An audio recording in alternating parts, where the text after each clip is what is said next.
Recording. It's already going. Yeah. No, right here, right here. It's already going. You gotta turn it around. Just Hold landscape. Hold up. I'm talking like a real hipster. Could you landscape that video for me? Alright, we're here at Modern Paintball for Escape from New York. And on 3, we're gonna say airstrikes. Alright. Can we not? No. What do you know about airstrikes, Hopper? What do you know about airstrikes, Hopper? Alright. What do you know about them? I don't know about him, Come on. No. Alright.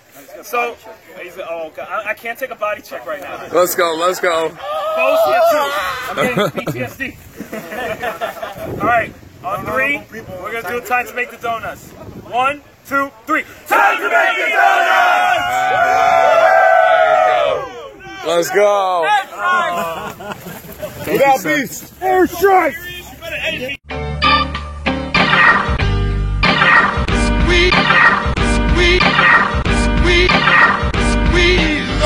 Don't tease her, never leave her. Got to drop man, got to drop man, got to drop man. Hello, my beautiful paintballers. It is I, Smoke, from the Nomad Paintball Team, a.k.a. the Tyrion Lannister of MagFed. I just drink and I know things. That's all I know. A.k.a. the one and only Tri-State Area's one and only MagFed Scrub. I already fucked that up. Special guest today, my man from Liberty Warlords, the sleepiest Liberty Warlord. Sleeper, say hello to the beautiful people. Hello, friends. All right, y'all. You know Sleeper. He's one of the great up-and-coming MagFed commentators, orators, as they would. Oh, come say. on. But check out his last video from Dominion 2. It was excellent. I really loved it. Like, I felt very nostalgic watching it, and he hit on some good topics. So, all right, Sleeper. Like, when this is Escape from New York at Modern Paintball, and shout out to Hunter and Alex and Brian and everyone, all the refs involved. It was a great game, great first time. We'll talk about some things.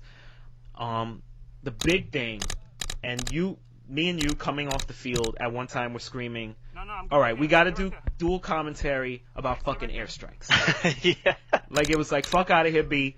We got to do this. We got to talk about these fuckball airstrikes. At one point, I was convinced this game was designed by SOCOM because it felt like exercise. I had to go up and down this hill every fucking time there was an airstrike. Oh my god! And my whole body was killing me, and I don't exercise, man. No, I do, but I clearly didn't enough for this game. This was, it's the first time I was rocking a box mag, as you can see. So this was the wrong game to decide. Hey, I'm gonna try the Australian MagFed gun, as Spectre 6 likes to call it. Definitely a first strike field.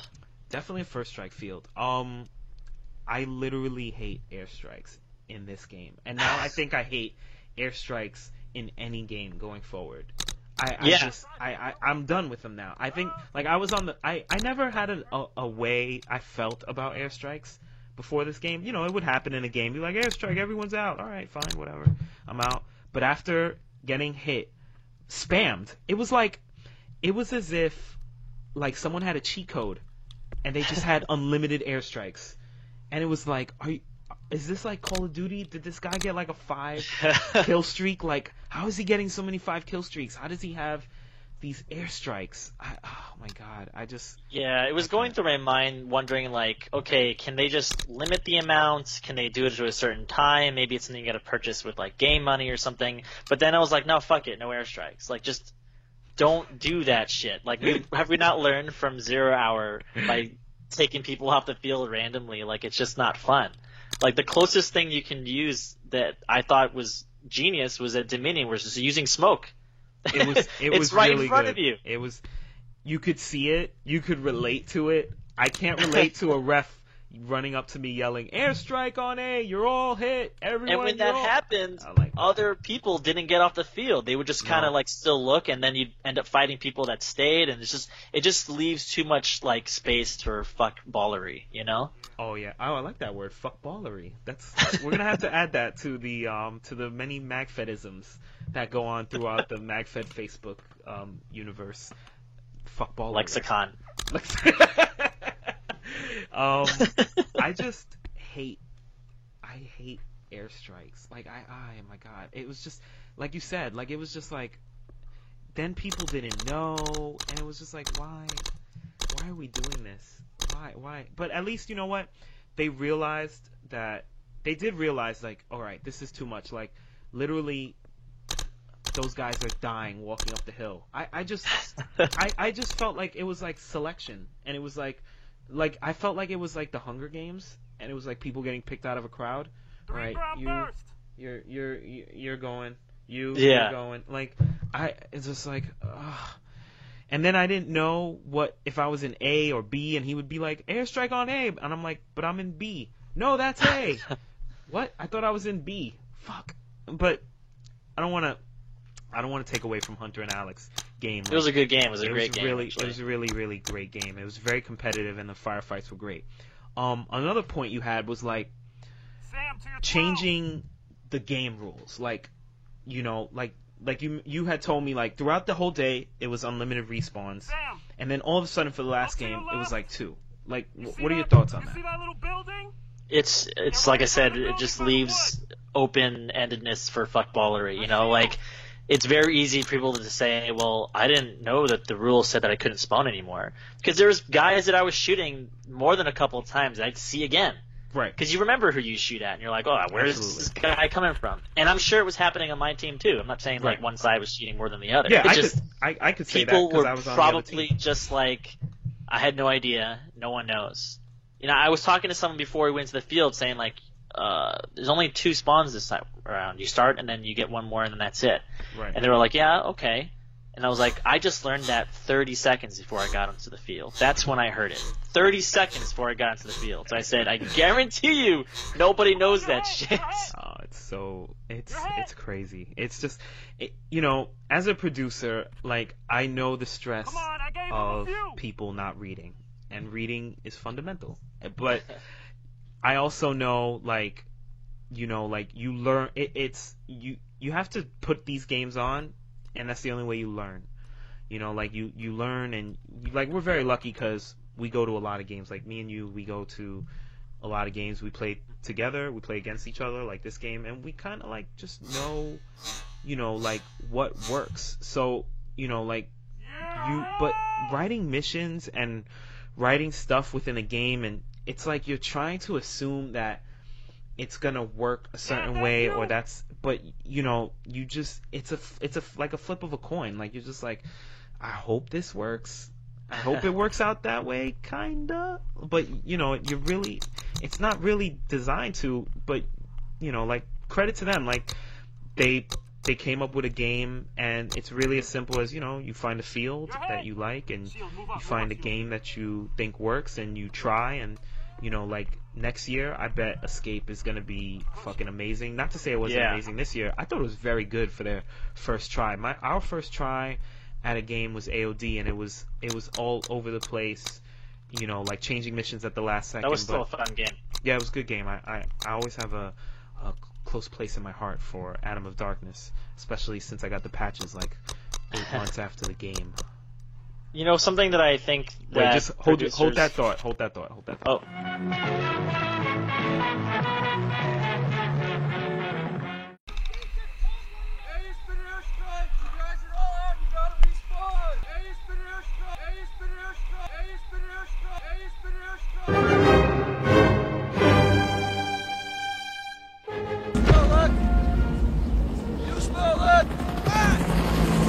Napalm, son! Nothing else in the world smells like that!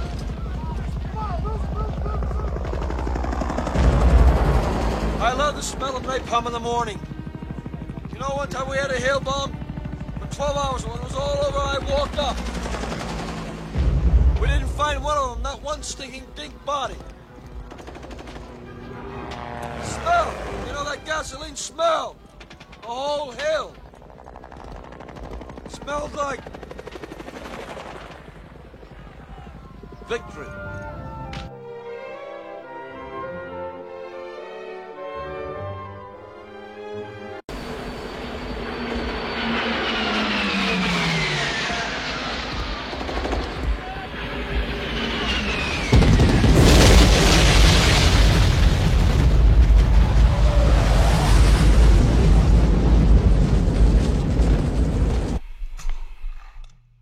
we're back. Dario, you were Oh going to yeah, touch on something.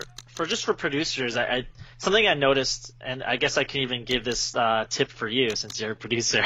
Yeah, I would need all the tips I can get because I am a. Just something I've noticed in almost every game that I've played, with the exception of like Dominion 2, to a certain extent, is there's always been this huge like secrecy around like exactly how the game is going to be played or what's Right. going to happen. Right. And I'm not saying that you should give everyone what the missions are beforehand, which honestly I don't know why that would matter either. You know, like people need to be given more time to kind of digest the game if it's going to be complicated, if something Right. crazy is or weird is going to happen. So like I know they talked about certain things at Dominion 2 with little videos, but when game day came, nobody knew how to do the water mission, so nobody did it the first day. You could Havish make was a the only gameplay one video. Havish and Sosa were the only ones that know how to do it because they're used to pumping so much. Like Sosa pumps so many putis, and Havish, you know, just knows how to pump himself. So like that's where they were good at the pumping water mission. We were good at nothing else at Dominion but pumping But water you know, you could make a and video hiding like, $10,000. this is a pumping mission. You have to pump water. This is something that's going to happen throughout the game. This is how it's done. Like, just Right. show it in a boring 2-minute video. Yeah, Then people have another chance to digest how the game is supposed to be played. right. If you don't give people this information, you're lowering your chances of people understanding it. You know And what? I just feel like more producers should do that. That's actually a good point. And I actually now, you know, where I wanted to give the guys for Kilo, for instance, I wanted Kilo to be like totally immersive and guys, you know, that whole cutoff feeling. But I might change. I'm gonna talk to the guys and see maybe if we change some things and maybe. But then I need to see someone step up and say, "Hey, Smoke. Hey, MFS. You know, could we possibly know what's going on?" And then maybe I'd be like, "Yeah, sure." You never know until you ask. You know. True. And so I want to see, but that's MFS. That's MagFed Society. And the whole gameplay of Kilo is, you know, leaders have to step up. Since there's no clear-cut leader, who's going to step up? So, you know, I hope some people step up. I hope it's some new people. I don't want it to be the same. The people. usual suspects. Yeah, I want it to be someone else who says, you know what? And as a team leader, I would like for this game. Shout out to Beast and Haircut who won this game. You know, Beast and Haircut, and this is no disrespect to them, but they're not the first names you think about when you think about their prospective teams. Although you should because they're great players. But I like that they stepped up. And, you know, I would like to see, like, for instance, I'd love to see you step up with Liberty and say, if I was Ken, I would like Ken to say, you know what, Dario, this is your show, Sleeper. You know, you're going to lead us this time. I'm going to kind of take a step back. Like, I would love if, like, you know, somebody said that, like, you know what, Smoke, like, why don't you just have a seat? I'm going to step up and I'm going to lead this one. Or, you know, and the fact is, like, I like to see new people in those command roles. Like, I like to see. That's why I recommended Beast and Haircut for this game, is because they weren't the same guys. You know, they were different guys. And, you know, we shouldn't. You know, no MagFed game is bigger than. You know, no one guy is bigger than a MagFed game. You know, it's like I never went to a MagFed. Right, I never went to a MagFed game because it's this guy. You know what I'm saying? That was kind of my whole point with 0 Hours. Like, I went to 0 Hour because Wolf was going to be there.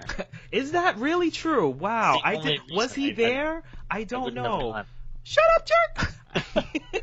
All right, real quick, we're gonna get into a debate that D Block started on his fuckball Facebook page. Shout out to D Block. Roundball versus FSR. You are FSR now. You're an FSR guy. I've been FSR since the first time I tried it. You fell in love at FSR site. A Yeah. lot of guys are switching over. I just want to say, there is, in my opinion, I myself love FSR. I do. I used Roundball in this game. I used the box mag. I'll never use it again. It's just not for me. I don't like it. You have to shoot a lot of Roundball by volume, but I do think round ball has a place. It has a place at CQB fields. It has a place if you're using a box mag at a scenario. Round ball still has a place. And for many, people get into MagFed because they don't want to buy a box after box of round ball. They just want to rock out with little 500 rounds. That's fine. So round ball still has a place. Now, me personally, I'm a first strike guy, and I will try to. But there's gonna be games like I just can't afford first strike. Real quick, what do you think? I mean, it depends on the field in just a few cases. Most fields are similar to like these ones that we play at, where there's just long stretches of area, where you got to be able to shoot across or try and get in close. Playing it like Ironbound, you can use round ball all day, but round ball has like a Jedi force field, man. Like I've shot at people from like 15 feet away at Ironbound, and it would just curve right before it hits them because the force willed it, totally the force was with them, and they were with the force, and there's no way they could have gotten shot. Meanwhile, the fucking FSR is like the Sith, man. It just strikes right through. Like, doesn't even think. I think that's one of the best analogies I've heard so far. FSR is like the Sith. They're the evil empire, bro. Gotta deal with it. You gotta deal with it. You know what? They got a planet destroyer. Dude, round ball will never find those fucking Death Star plans. Ever. I'm sorry. There is no Rogue One, and they are not finding those plans ever. I'm an FSR guy. More people don't use FSR because you have to have the right equipment, and then even then, having the right equipment can bring up its own personal small issues. My Tipex I love them. I use them all the time. It's only the guns I use. But they didn't run First Strike perfectly, even with the breach. I still had to modify certain things. And I know you can get like a T-15 or a Diadem, but was it already over? Yeah, it goes so fast. But we'll definitely have Sleeper on here again. The podcast that is not really a podcast. Other people say that. I don't know. I'm just a fuckball with the camera.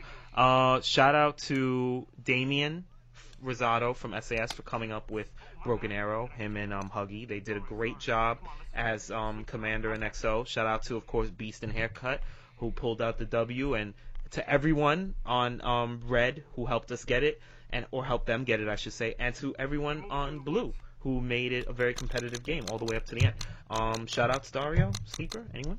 Yeah, it was a great game. I loved playing it. I had some good shootouts with people, so shout out, to the usual suspects, Warlords, DFS. Great time. Yeah, definitely a great time. What's next for you? What do we have? I'm gonna do the fuckball big game, and of course we have Once Upon a Time in America. I mean in MagFed. Whoops. I'm trying to make it to that, but it's probably going to be the Ironbound game, the Mob Wars one. Mob Wars, yes. Mob Wars at Ironbound. Caesar is coming down. From a couple Chicago people are coming down. I know Ken is leading the New York side, so that should be fun.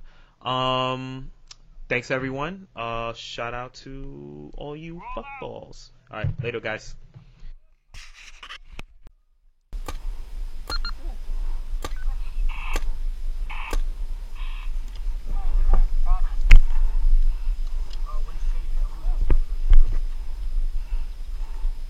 Yeah.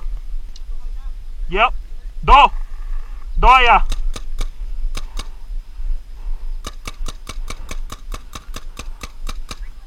Alla 11 media, ¿sí?